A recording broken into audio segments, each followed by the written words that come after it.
You are listening to Aging Issues Radio and Joe Soricelli. This is the station that will help you age into and through retirement.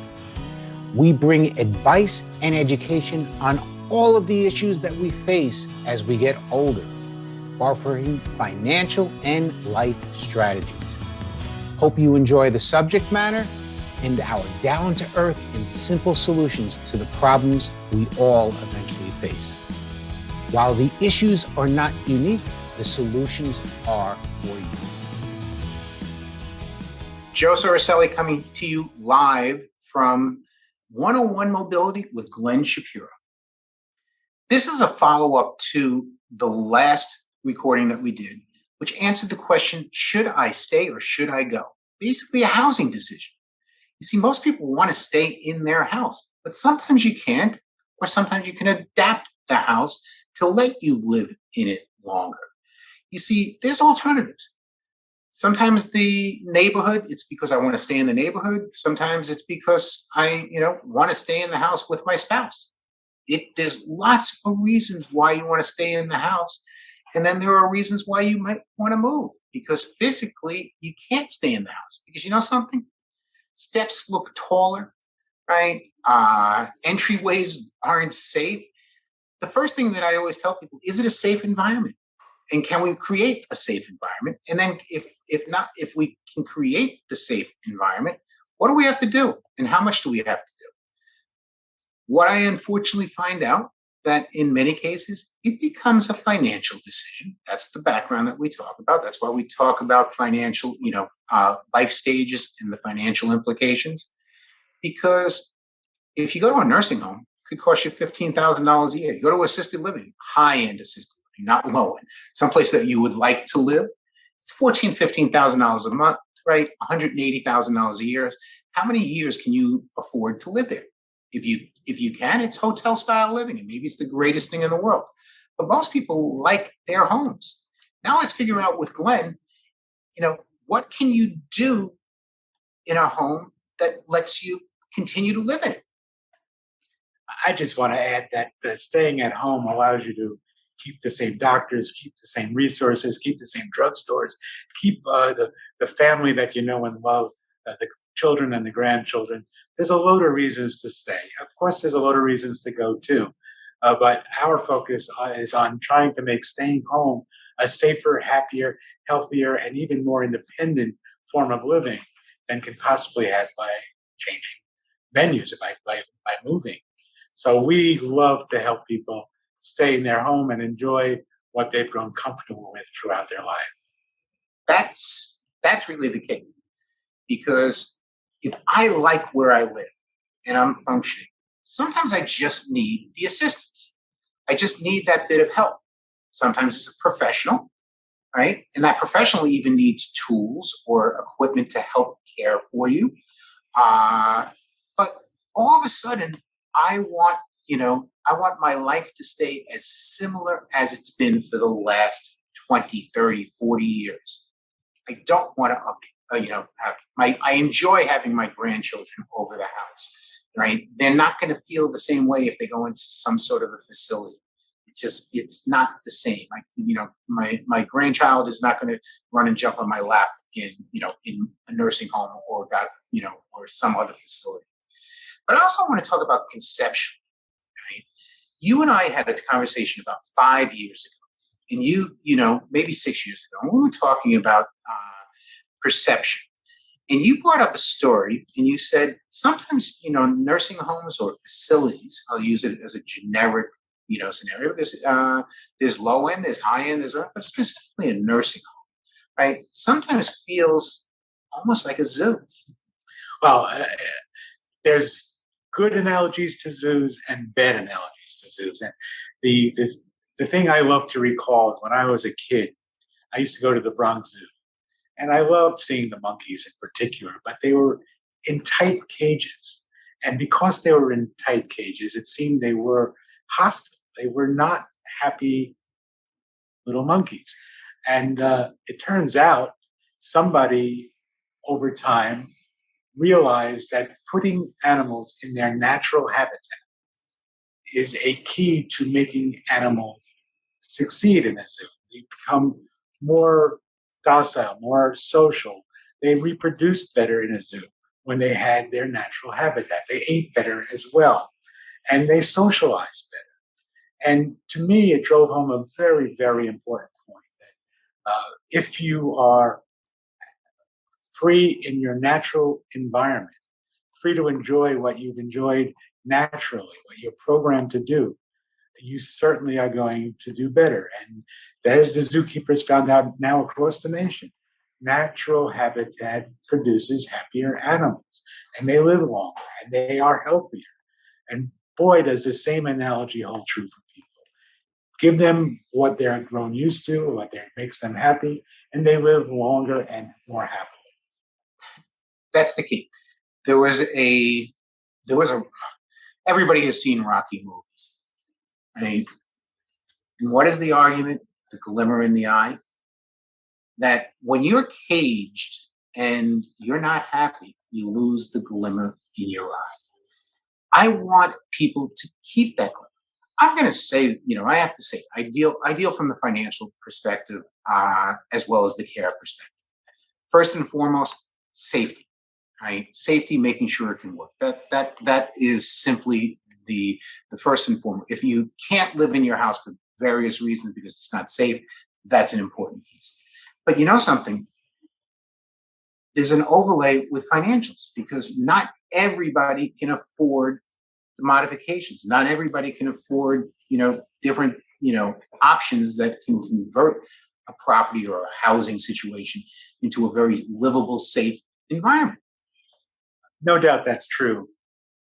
And sometimes insurance will help pay for some of those modifications, but insurance tends to focus on what's called activities of daily living, ADLs. ADLs. And the ADLs are very, very restrictive in and of themselves.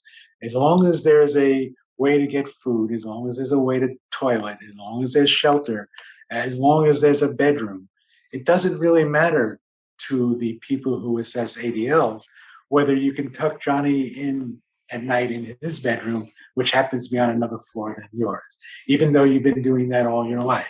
The idea of resuming your normal social, emotional activities doesn't enter into the equation when insurance assesses activities of daily living. So I've become a little hostile towards activities of daily living because I don't think it does enough to help people enjoy their lives. We try to give people much more than that, a real sense of independence, gaining as much mobility and as much independence as they had before their injury or their aging, to try to make them feel as if they are as comfortable as they were before whatever got them into their current state.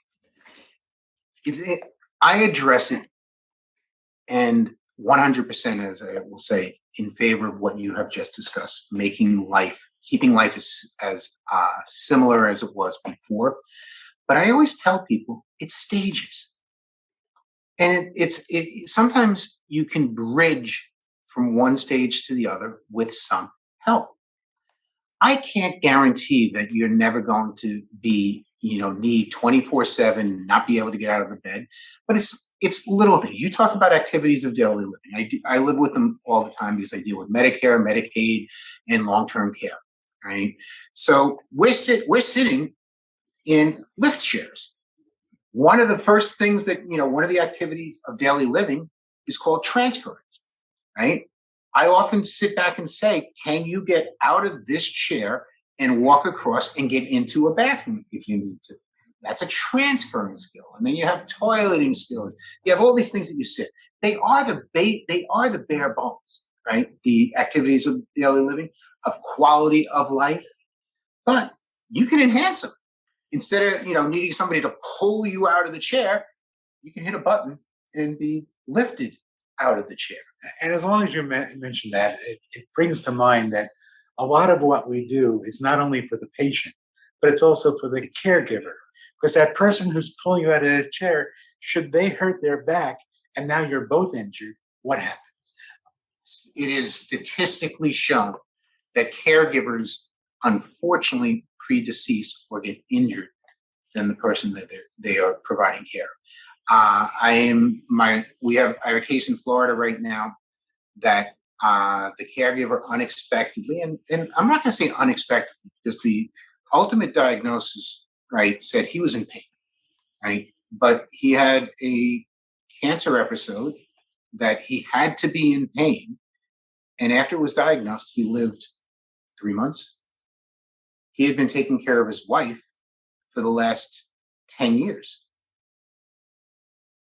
He passed away in March. She passed away this month. Right? Now, family stepped up as best they could, but that caregiver, and I'm really focusing on that, that caregiver probably ignored medical issues that he was feeling in order to, continue to care for his wife. It's not an uncommon story. Oh, absolutely.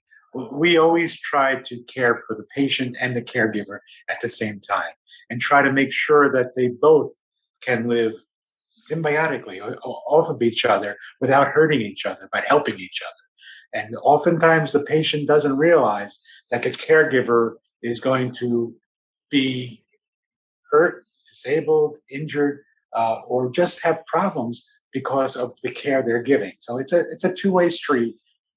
And everything that we're sitting in and around, and maybe I'll pan around in a little bit, but there are ways to assist in so many ways, right? I'm staring at electric wheelchairs, scooters, right? Lifts, stair climbers. I'll say stair climbers, stair lifts, elevators. When you have the opportunity to change the environment to make it safer and easier, because I use a very classic example. 20 years ago, I used to have to carry my father-in-law, right, who was a big man at the time and lost a lot of weight, carry him down from the front of his house, down stairs. Initially, it would be I would help him. And we all have been there when you're walking with a senior citizen or a person that has some sort of impairment, right? You begin to, we used to call it the flying V, that you had a person in front, person on each side, so that as you went walking, it was almost like the flying V that you were going down. That if you were going downstairs, right, always be in front, not behind. Sure. Right. Little things you learn in this business, and we teach, and people teach you. But guess what? If there was a chairlift, it's like, all right, all I gotta do is buckle them in and hit a button, right? And it's not like it's a prohibitively expensive item, right? And again, everything is relative. If you have assets of $100,000, an income of Social Security only, and whatever, and you have income of 40 or 50, yeah, sometimes things become prohibitively expensive, and that's when you have to say, I can't adapt this environment. I have to sell. I have to move to a safer environment. But if you can adapt the environment, right, you got all these resources. I mean, it's amazing what's available. And just in the 5 years since I've been dealing with you, it's amazing what's available. And we often try to find ways to make things affordable, whether it's on a payment plan, whether we sell used but reconditioned products. We usually can find a way to make something affordable where it's needed. It's the affordability is a big piece, because I don't care what anybody does in life, there's always a financial decision that's associated with it. Sure, no doubt about it. Right. So while I am an advocate of adapting property, I also sit back and say to people is, if we can buy another 2 or 3 years in this house, and it costs you $30,000 to make the renovations that are required, right? In some cases, it's just $30,000 that your kids aren't going to get, right? And I'm cold on that side, because if your kids are figuring out how to spend your money, you got a problem, right? If your kids, fully support you staying in the house, and sometimes if you can adapt the house and make it safe, they do. But other times, I'm brought in to turn around and say, you got to move. You got to move. But, it's everything from a recent situation that Glenn and I worked on, where we were dismantling a house that a person was lived in, but it had everything from ramps to electric wheelchairs to to Hoyer lifts to a hospital bed to all of the other smaller ancillary pieces that are needed. That I have to say, the small stuff, it's funny. The small stuff, Medicare pays for it like that. You need a bench for, you need a commode, they'll pay for it. You need this, they'll pay for it. A Hoyer lift, not always, sometimes, right? An electric wheelchair, and that's usually on you. Sometimes you can get Medicare to pay for it. But that's also why you retain people that understand the business, not a one-off. And don't always assume you can't get some help in reimbursement for some things. Absolutely. I'm not going to tell you you're going to get 100% because it's sort of like, okay, it's been a long time since there's been a Yugo on the road, but or a Ford Pinto or any of the other, but let's take one of the least expensive cars you can think about. It will get you from point A to point B. True. Right. And then you have the Escalade or whatever else that will also get you from point A to point B. Medicare might talk about reimbursing you for that low priced car. Correct. Or assisting you. And if you want to upgrade, you have a basis. You have You have a choice. You have 10%, 20%, 30%, whatever it may be. But the key is making the space livable. Because the goal here is age in place, not age in a nursing home, not age here, Not age in another place, age in your place. Age in your place. And I always reference it. Every client, every time we go in, it may be for a period of time because there may come a time that we just can't provide the adequate care for you in this house. Or it may just not be safe. But you can modify a hell of a lot to make it safe. I love the 5. I'll be honest with you, I didn't realize the new ones can do 5 stories. Yeah. Right. And just for yourself, everybody here usually has a base. Most people whose houses have a basement, a first floor, and a second floor. Could be an attic, could be other, distances. But the first set of elevators that I was aware of did 1 floor. Right. Now, if you can do 3 floors, that means you can come in through the garage and be brought up to the bedroom if necessary. And it's funny you said that. I always prefer the garage as the entry point because it's weatherproof. So whenever we're trying to analyze what's the best solutions for this house given these people and their capabilities, we always start by saying, can the garage be a useful entry point where it's weatherproof, where you don't have to worry about rain or snow? Oftentimes people jump right to, I need a ramp in my front of my house. And I'll say, well, let's take a quick look at your garage. Let's take a quick look at other exits. I tend to avoid putting ramps in the front of the house because it promotes the fact that a disabled person lives here. And that could be for somebody who isn't the nicest person in the world to say, I've got an easy prey here. I've got a disabled person. So we try not to put that in the front of the house. There are so many alternatives and there's so many tricks of the trade that help to understand this is the best way. And we love to help people find the best ways. You know what you're really talking about besides just the best ways, which this all revolves around, is create a plan. First off, what are the goals? When you do planning, you sit back and say, here's what I want to accomplish. I want to get from point A to point B. I want to make this a safer house. I want to do whatever it is.